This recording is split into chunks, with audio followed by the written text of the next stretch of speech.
there's no hard drive detected. So you are trying to install your Windows and you got here and you realize that there's no hard drive here. Yeah, this happens especially in the newer generation machine like 10th, 11th or 12th generation.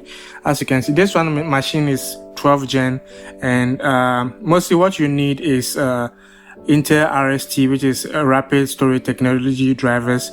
So you just have to download it and then continue. It's not like your machine doesn't have a hard drive, it's just you need the drivers. So let me take you through how you can do this.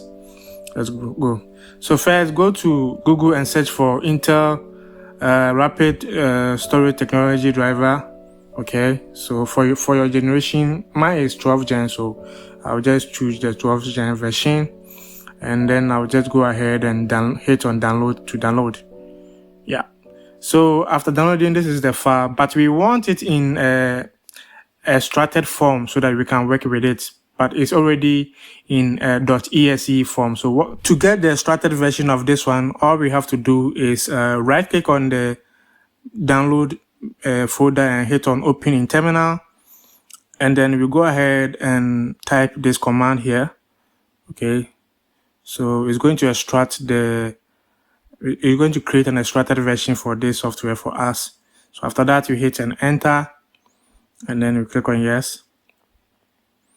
So the software will open for a few seconds, and then when it's done, just go ahead and close the terminal. If you scroll up a little bit, you will see that we now have a extracted version of the setup RST. If you open it, go ahead and open it again.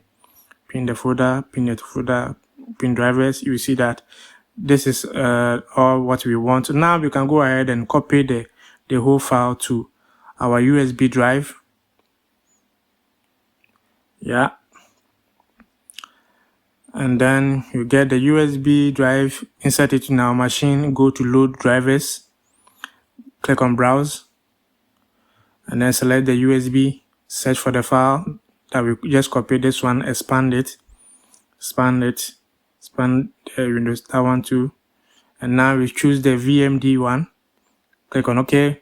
You see that I have two versions. You just select the first one, click on next, and we hope for the best. And there is all the drives you need. It's now available. So all you have to do is just go ahead and delete the partition drives, and then we can go ahead and install our Windows 10 successfully. That is correct. So I hope you guys enjoyed this video, and subscribe, follow for more.